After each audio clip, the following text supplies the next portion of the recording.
Hello and welcome, ladies and gentlemen, to X-Plane 11.50 and the latest FlyingKajak FlyingVlog. In today's video, we are going to take a look at this new release version of X-Plane 11. In today's video, we'll be talking about this new release and what exactly that changes. It's added quite a few interesting features, the most important one being a Vulcan rendering API support. I'm going to talk about the way that changes X-Plane 11, the way it changed it for me, and what I like and maybe even dislike about this new release. I can spoiler this much ahead. There's actually not much, if anything, that I dislike about this new release. In order to check that out, we're basically going to take this Cessna 172 for a spin around Stuttgart Airport. The scenery in the background is provided by Aerosoft, and the aircraft, the Cessna 172, is the Simcoders Reality Expansion Pack version, expanded with the RealityXP GTN750 and 650 and the Garmin G5 avionics SUI by AFM. In a few minutes I'll start up the airplane and then we'll start talking about the simulator and what has changed.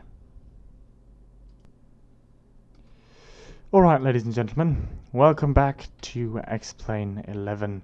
I'm just going to quickly pop outside and check out to where I want to taxi. I'm going to turn right here and intercept that taxiway. Okay, looking good. X-Plane 11.50 is perhaps one of the most interesting new releases in the X-Plane world for the past few years. Previously, X-Plane's been using the OpenGL rendering engine, which was basically what X-Plane's been using, I believe, for the past few years, for a fairly long time, if I remember correctly. Alright, so I'm not too much concerned with realistically using the taxiways and using ATC and all of those things for today. I'm basically just going to be talking a bit and flying a bit and taxiing along Stuttgart here to runway 25, as that is the preferred runway today with the winds and everything that's going on. Alright, just taxiing along here. Well, that was a bit too much differential braking there. Alright, so the plan is to taxi to runway 25 and then depart the airport. X-Plane 11.50 is what we're going to be talking about today, as I previously mentioned. And basically, X-Plane 11.50 introduces a few new airports.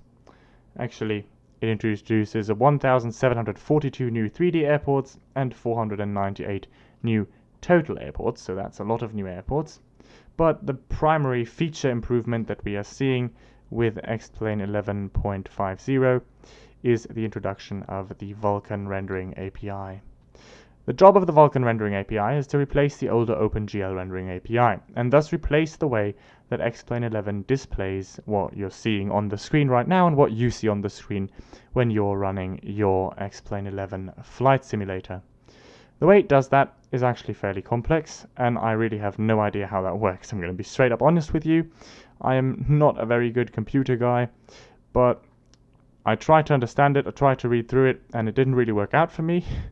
Anyways, there's probably people out there who can explain that in a far better way. What I do know is that it's basically an updated version of previous rendering engines, thus greatly improving on performance, as updates hopefully do usually.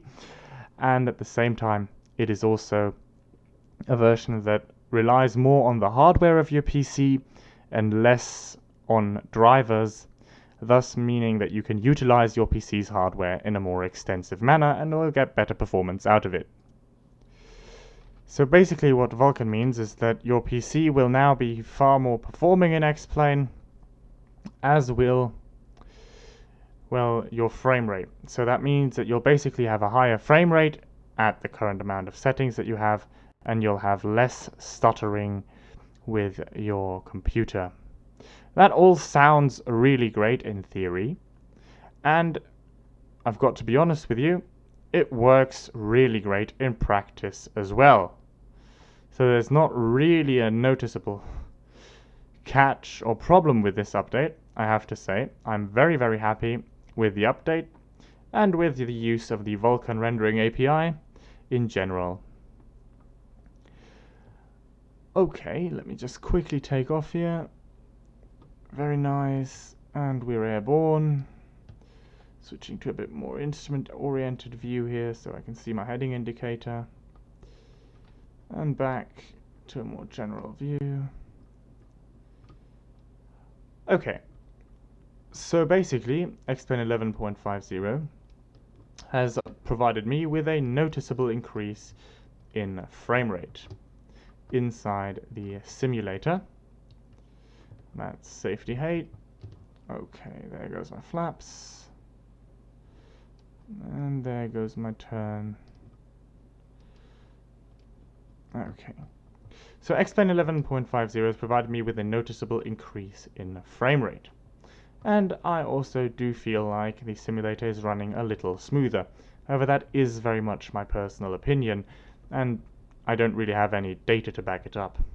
If you're taking a look at the frame rate counter in the top left corner of the screen, you'll probably say that, well, that hasn't really changed anything at all, especially considering previous videos of mine. And I'll say that although you are right in that regard, it has changed slightly, being that I've actually tuned up my settings quite a bit and made them a little more better, especially in terms of graphical settings. And that means that, well, even though the sim is still running at the same frame rate as it did before, it's now doing that at better settings. Okay, let me just turn onto my downwind leg here for runway 25. Basically, that means that with this new update to X-Plane 11, I noticed that the performance that I have has vastly increased over previous updates, meaning that X-Plane is much smoother and much faster. I did have one small issue, and that issue was that X-Plane 11 did crash a lot upon loading up a flight. That issue was probably my fault, I'm going to be honest with you here, because I simply forgot to clean out my plugins and add-ons folders accordingly and update all of my add-ons. So I had quite a few add-ons that were not designed to run with X-Plane 11.50, and they, well, were still in the folders, and that was a bit of a problem, obviously, as that would clash with the current X-Plane installation. After I did a total clean reinstall of X-Plane 11.50, I did, however, now have a perfectly working X-Plane. It does load wonderfully without any noticeable crashes, and actually seems to work fairly well considering that it's just been updated to X-Plane 11.50. Oh boy, that's a bit of turbulence. Yeah, that's interesting. Wow, that was a pretty intense wind shear right there. Must be in some sort of downdraft right now, but that's not too bad, as I'm starting to prepare for the approach anyways. Just going to take out all of my power and wait until my airspeed bleeds off far enough for me to put out my first notch of flaps. Hello. Okay, so as I'm preparing for the landing, let's basically talk about my thoughts on X-Plane 11.50. I've been using it for the past 2 weeks. I had an initial issue with a lot of crashes, which I then basically resolved by completely reinstalling X-Plane 11.50 and now using it as my daily driver simulator once again.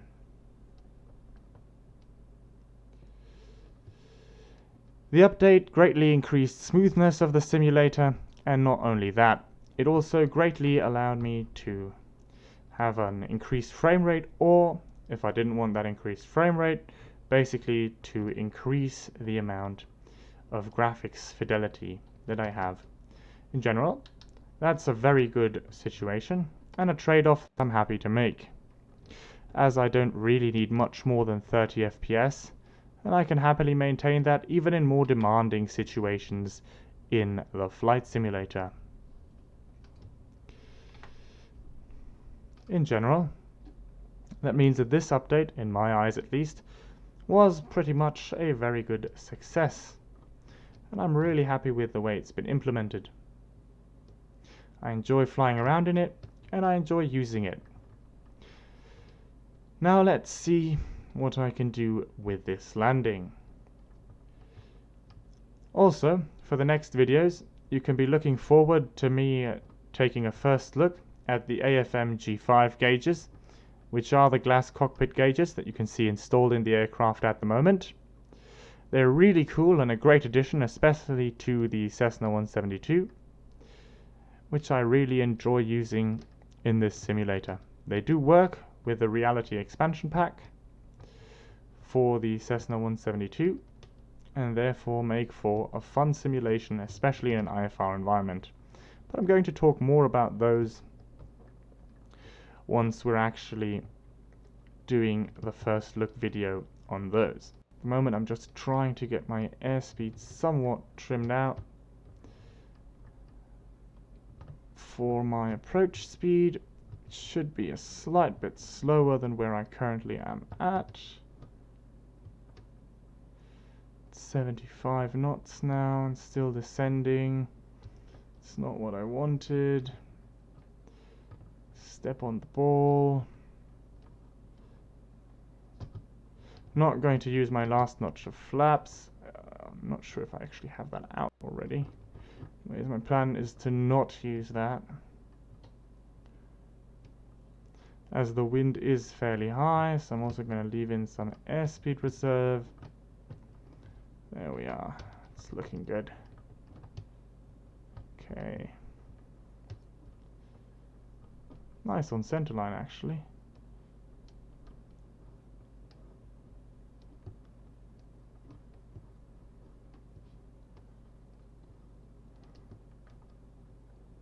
Ooh.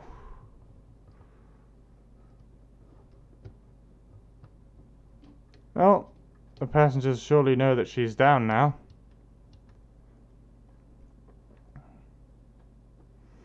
Reducing power, keeping my aileron into the wind. And I can really just let her taxi out here, as I've got a really long runway in Stuttgart. It's not an issue. Okay, so that's basically already the close of this video. As I stated previously, I really like the Xplane 11.50 update. The changes... Oh, I want to adjust my mixture a bit. The changes that are most important and noticeable are the introduction of Vulcan as a rendering API, which is really good and greatly improved my personal Xplane experience. Makes it a really fun simulator to fly around in, especially for instrument flight rules.